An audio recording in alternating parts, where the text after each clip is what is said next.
कहते हैं आवाज वो वरदान है जो सीधे आत्मा से निकलती है, और अगर दो आत्माओं को एक ही ईश्वर ने संगीत का वरदान दिया हो तो वो मिलकर इतिहास रचती हैं, या फिर एक अनकही जंग। ये दिलों की दास्तां।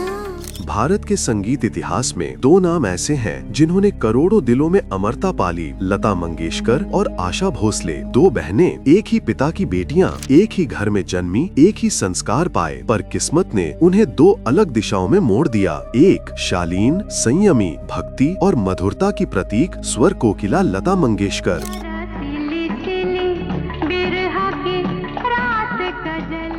दूसरी जोशीली, चुलबुली, हर बंधन तोड़ने वाली, रागिनी की बागी आशा भोसले।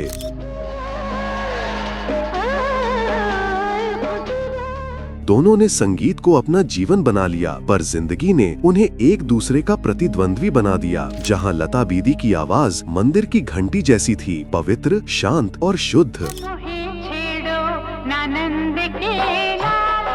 वहीं आशा जी की आवाज किसी मेले की रौनक जैसी, रंगीन, आकर्षक और नटखट। लेकिन इन सुरों के पीछे छिपी थी एक कहानी, रिश्तों की, संघर्ष की और उस खामोश दूरी की जिसे दोनों ने कभी शब्दों में नहीं कहा, पर जो उनके हर गीत के पीछे महसूस की जा सकती थी।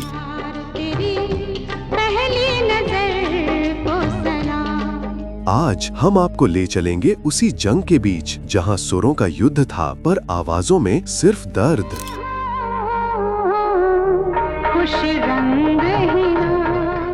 दोस्तों, हर महान कहानी की जड़ें बचपन में ही होती हैं, और लता व आशा की कहानी की जड़ें उस घर में थीं जहां संगीत ही सांसों की तरह बहता था। साल था 1929। इंदौर शहर की गलियों में एक घर से हर सुबह सुरों की गूंज उठती थी। उस घर के मुखिया थे पंडित दीनानाथ मंगेशकर, जो शास्त्रीय संगीत के एक अत्यंत सम्मानित गायक और नाटककार थे। उनकी थिएटर कंपनी बाल गंधर्व नाटक मंडली में लोग घंटों बैठकर उनकी तान सुनते थे। लता, उनकी बड़ी बेटी, बचपन से ही पिता की गोद में बैठकर रियाज सुना करती थीं। पिता जब तान लगाते तो लता भी नन्हे सुरों में साथ देती। उनकी आवाज में इतनी मासूम मिठास थी कि पंडित जी ने तभी कह दिया था, ये बच्ची एक दिन भारत की शान बनेगी।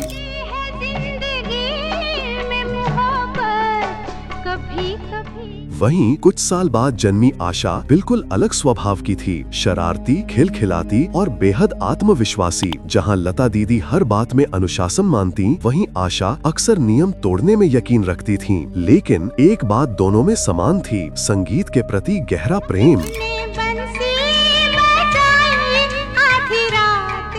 पर किस्मत को कुछ और ही मंजूर था। लता केवल 13 वर्ष की थीं जब उनके पिता का अचानक निधन हो गया। एक पल में बचपन छिन गया और लता को माँ और पिता दोनों की भूमिका निभानी पड़ी। घर की आर्थिक हालत पूरी तरह डगमगा गई थी। छोटे भाई बहनों के पेट भरने के लिए लता ने फिल्मों में छोटे मोटे रोल किए, स्टूडियो के बाहर घंटों इंतजार किया और हर वो काम किया जिससे परिवार जिंदा रह सके। उनके पीछे पीछे आशा भी चल पड़ी उसी रास्ते पर। लेकिन उस वक्त उन्हें शायद एहसास नहीं था कि आने वाले सालों में ये दोनों बहनें संगीत की दुनिया में दो ध्रुव बन जाएंगी, एक पूर्व दिशा का सूरज और दूसरी पश्चिम की बिजली। बचपन का वो संगीत भरा घर अब जिम्मेदारियों और संघर्ष की सरगम में बदल चुका था, और यहीं से शुरू हुई उनकी मिली जुली जंग की पहली धुन। समय बीता, संघर्ष की रातें सुबह में बदलने लगीं। लता की मेहनत रंग लाने लगी थी। उनकी आवाज में एक ऐसी पवित्रता थी जो सीधे दिल को छू जाती थी। ना किसी बनावट की जरूरत, ना किसी ग्लैमर की चमक, बस सच्चे सुर। साल 1948 में जब आएगा आने वाला रिलीज हुआ तो पूरा हिंदुस्तान उस आवाज से गूंज उठा। हर कोई पूछ रहा था, ये गाने वाली कौन है? वो थीं लता मंगेशकर। उस दिन से भारतीय संगीत में एक नया युग शुरू हुआ। लता बन गई संगीत की परंपरा, भक्ति और प्रेम की स्वर देवी। उनकी आवाज में वो अपनापन था जो हर इंसान को अपनी माँ, अपनी प्रेमिका या अपनी माटी की याद दिला देता था। वहीं दूसरी तरफ छोटी बहन आशा अभी भी अपने रास्ते की तलाश में थी। वो लता की तरह संयमी नहीं थी, उनमें जोश था, जिद थी और एक अलग पहचान की चाहत। वो चाहती थी कि लोग उन्हें सिर्फ लता मंगेशकर की छोटी बहन न कहें। वो अपना नाम, अपनी जगह खुद बनाना चाहती थी। शुरुआत में आशा को वही गाने मिले जिन्हें बड़ी गायिकाएं मना कर देती थीं, कैबरे, क्लब सॉन्ग्स या ग्लैमरस नंबर्स। पर उन्होंने इन गानों में जान डाल दी। उनकी आवाज में था एक जादू जो दिलों में हलचल मचा देता था। वो हर गाने में एक जीवंत नटखटपन भर देती। साल 1957 में जब आइए मेहरबान और उड़े जब जब जुल्फे तेरी जैसे गीत आए तो सबको एहसास हुआ आशा अब किसी की परछाई नहीं रही। वो खुद एक पहचान बन चुकी हैं। लता दीदी की गायकी जैसे पूजा थी, संवेदनशील, शांत और आत्मिक। वहीं आशा की गायकी एक उत्सव थी, रंगीन, चंचल और मुक्त। दोनों की दुनिया अब अलग अलग थी। एक मंदिर की घंटी थी तो दूसरी महफिल की झंकार। एक सुरों में भक्ति थी तो दूसरी में बगावत। और यहीं से शुरू हुआ वो दौर जब दोनों बहनें एक ही आसमान के तले दो अलग सूरज बन गईं, जो चमक तो एक साथ रहे थे पर कभी एक दूसरे को छू नहीं पाए। दोस्तों, कभी कभी सबसे बड़ी जंग तलवारों से नहीं, सुरों और अहंकारों से लड़ी जाती है। और यही जंग लता और आशा, इन दो बहनों के बीच भी धीरे धीरे जन्म लेने लगी। साल था 1950 का दशक। हिंदी फिल्म इंडस्ट्री अपने सुनहरे युग में थी। हर नई फिल्म में संगीत आत्मा की तरह बसता था और संगीतकारों के पास सिर्फ एक सवाल था, इस गाने को गाएगा कौन, लता या आशा। लता दीदी अब तक एक स्थापित नाम बन चुकी थीं। हर बड़ा संगीतकार, हर टॉप हीरोइन बस उन्हीं की आवाज चाहता था।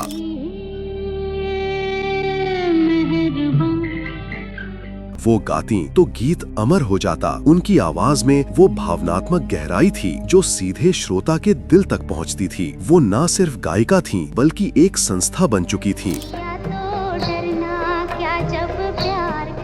पर इसी दौर में आशा भी तेजी से आगे बढ़ रही थीं। उनकी आवाज में नयापन था, आधुनिकता थी। वो रिवायत नहीं, रेवोल्यूशन थी। उनके गीतों में एक नशा था, एक जोश जो सिनेमा को एक नया रूप देने लगा था।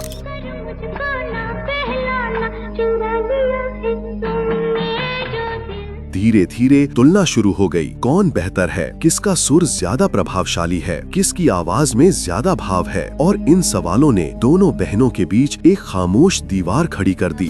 धीरे चलना, प्यार में जरा संभलना। फिल्मी गलियारों में ये चर्चा फैलने लगी कि लता दीदी अक्सर संगीतकारों पर दबाव डालती थीं कि एक फिल्म में एक ही महिला गायक की आवाज रहे। कुछ लोगों ने कहा वो नहीं चाहती थीं कि कोई दूसरी गायिका उनकी ऊंचाई तक पहुंचे। यहाँ तक कि कई बार आशा भोसले के लिए बने गाने लता दीदी को ऑफर कर दिए जाते थे। पर क्या ये सब सच था? इसका जवाब किसी के पास नहीं।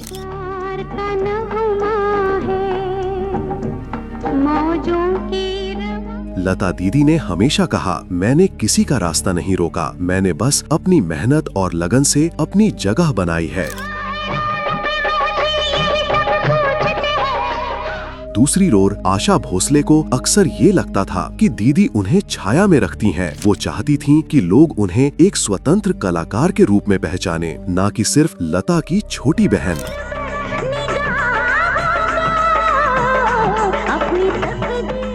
और यहीं से शुरू हुई वो खामोश प्रतिस्पर्धा जिसमें ना कोई संवाद था, ना कोई सार्वजनिक विवाद, पर हर गाना, हर सुर एक अनकहा जवाब बन जाता था। म्यूजिक रिकॉर्डिंग स्टूडियो अब रणभूमि बन गए थे, जहां हर एक सुर, हर एक तान अपने आप में एक चुनौती थी।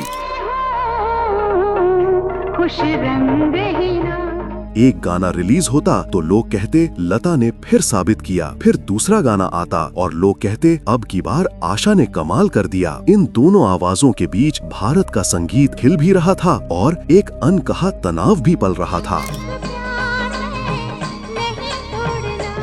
और फिर आया वो मोड़ जिसने इन दोनों बहनों के रिश्ते को हमेशा के लिए बदल दिया। एक ऐसा फैसला जिसने उन्हें सिर्फ बहनी नहीं रहने दिया बल्कि एक दूसरे की सबसे बड़ी प्रतिद्वंद्वी बना दिया। दोस्तों, कभी कभी जिंदगी के रास्ते सिर्फ मेहनत से नहीं, भावनाओं के तूफानों से भी बदल जाते हैं और आशा भोसले की जिंदगी में ऐसा ही एक तूफान आया था। साल था 1949। आशा महज 16 साल की थी, मासूम, जिद्दी और दिल की सुनने वाली। उसी समय उन्होंने एक ऐसा फैसला लिया जिसने पूरे परिवार की नींव हिला दी। उन्होंने अपने से लगभग 15 साल बड़े संगीतकार गणपत राव भोसले से शादी कर ली। ये शादी एक विद्रोह थी, घर वालों की इच्छा के खिलाफ और लता दीदी की चेतावनी के बावजूद।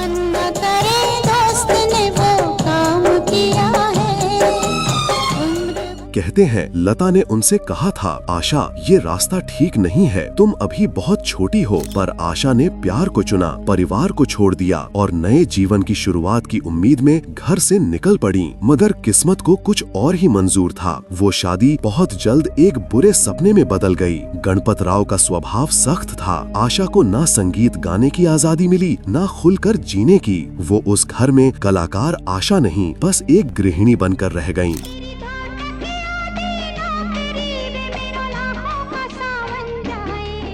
लेकिन जब हालात असहनीय हो गए तो आशा ने वो किया जो बहुत कम महिलाएं उस दौर में कर पाती थीं। उन्होंने उस घर की दहलीज हमेशा के लिए छोड़ दी। 3 बच्चों को गोद में उठाए वो मुंबई के स्टूडियो की ओर लौट आईं, टूटी हुई पर हार न मानने वाली।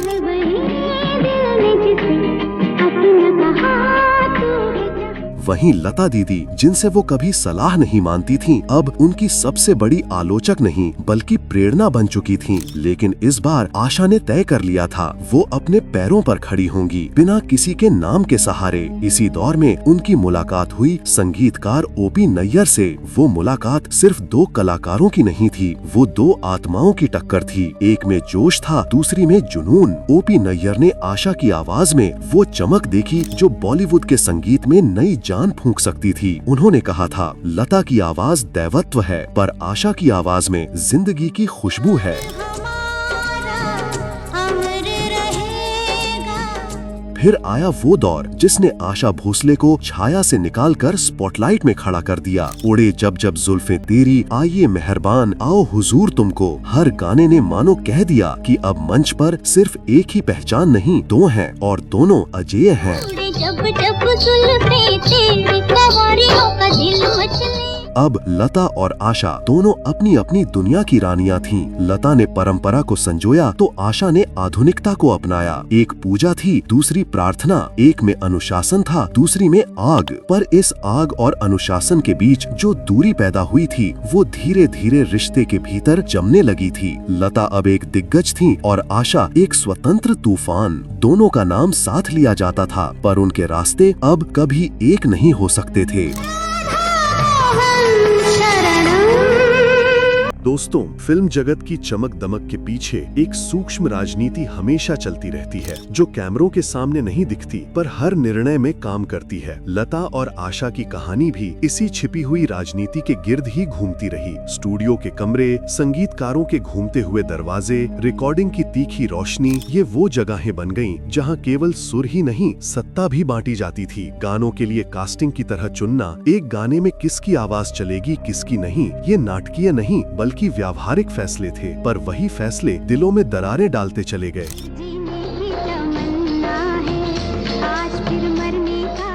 बहुत से संगीतकार और निर्देशकों का मानना था कि बाजार, दर्शक और प्रोड्यूसर सब कुछ तय करते हैं, पर मीडिया ने भी किसी न किसी तरह से इन बहनों की तुलना को हवा दी। कुछ लोग कहते थे कि जब कोई बड़ी गायिका स्थापित हो जाती है तो स्टूडियो और प्रोडक्शन हाउस उसी सिक्योर विकल्प पर भरोसा करते हैं, और यही भरोसा कभी कभी नवोदित या अलग तरह की आवाजों के लिए रास्ता बंद कर देता है। इसी कारण आशा जैसे कलाकारों को नए प्रयोग करने पड़ते। छोटी छोटी जगहों पर गाना, क्लब जनरल नंबर्स गुनगुनाना और फिर धीरे धीरे अपनी जगह बनानी पड़ती। वहीं लता की पवित्र छवि ने उन्हें बड़े पुरस्कार, बड़े समारोह और सरकारी मान्यता दिलवाई। और मान्यता का अपना दबाव भी होता है। इंडस्ट्री में अफवाहें भी बड़ी तेजी से पनपती थीं। कभी कहा गया कि लता ने किसी गाने के लिए दबाव डाला, तो कहीं ये सुना गया कि आशा की शैली अधिक ग्लैमरस होने के कारण उन्हें कुछ मौके दिए गए।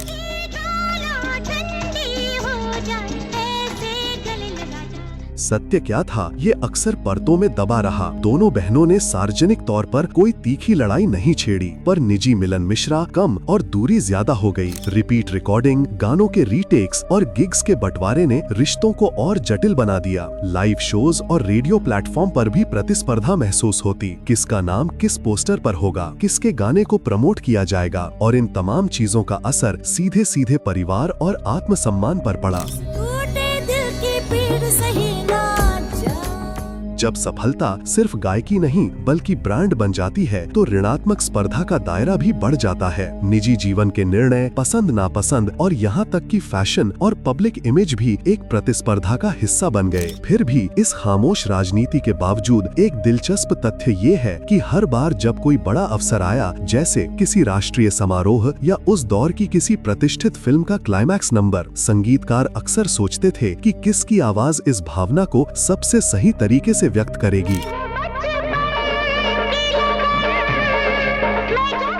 और कई बार दोनों बहनों की आवाजें ही आगे पीछे टकराती रहीं, जैसे कि वे अनजाने में एक दूसरे की क्षमताओं को मानते हों पर शब्दों में न कह पाते हों। इंडस्ट्री की ये अदृश्य ताकतें केवल पेशेवर रुकावटें नहीं थीं, उन्होंने रिश्तों को भी आकार दिया, कभी मजबूती दी, कभी दूरी बढ़ाई। और जब मीडिया का भी भावनात्मक रंग जुड़ गया, तो सार्वजनिक राय ने इन निजी जज्बातों को और उलझा दिया। इस सब के बीच लता और आशा ने अपनी अपनी कला में बढ़त बनाई, पर साथ ही उनकी बहनियत पर एक पतला सा पर्दा गिर गया, जिसे खोलकर हटाना शायद दोनों के बस में नहीं रहा।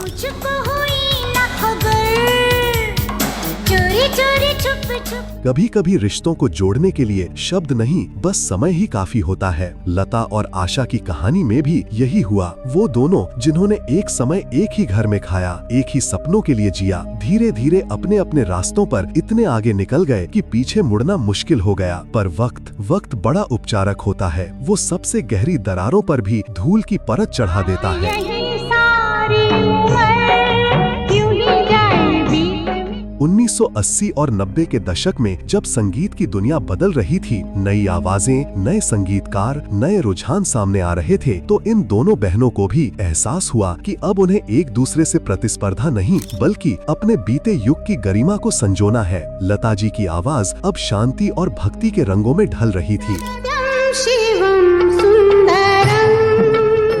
तो वहीं आशा जी अपनी रोमांचक और आधुनिक शैली से नई पीढ़ी के दिलों भर राज कर रही थीं। लेकिन मंच पर जब दोनों का नाम एक साथ लिया जाता, तो दर्शक उठकर तालियां बजा देते, जैसे पूरी इंडस्ट्री मानती थी कि ये दोनों बहनें अलग अलग सुरों में गाती हैं, पर उनकी जड़ एक ही है। एक दौर आया जब परिवार के कुछ सदस्यों के बुरे वक्त ने इन्हें फिर करीब लाया। घर की बड़ी होने के नाते लता जी ने हमेशा एक माँ जैसी भूमिका निभाई थी। आशा जी के व्यक्तिगत जीवन में जब उतार चढ़ाव आए, तो खबरों के मुताबिक लता जी ने एक बार फिर चुपचाप उनका सहारा बनने की कोशिश की।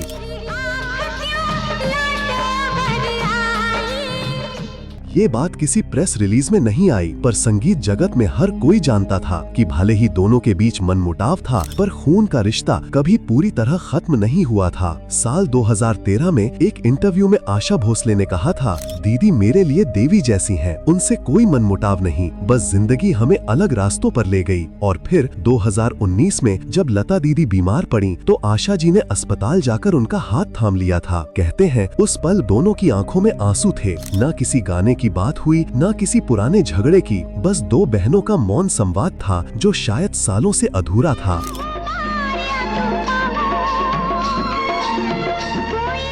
ये सच है कि उन्होंने शायद कभी खुलकर मंच पर एक दूसरे के साथ गाने नहीं गाए, पर हर इंटरव्यू, हर श्रद्धांजलि, हर सम्मान में उनका एक दूसरे के प्रति सम्मान झलकता रहा। जब भी लता जी के बारे में कोई बात उठती, आशा जी की आंखें नरम पड़ जाती और जब आशा जी का नाम आता, लता जी के चेहरे पर हल्की सी मुस्कान तैर जाती, जैसे कोई भूली हुई याद हवा में फिर से जीवित हो गई हो।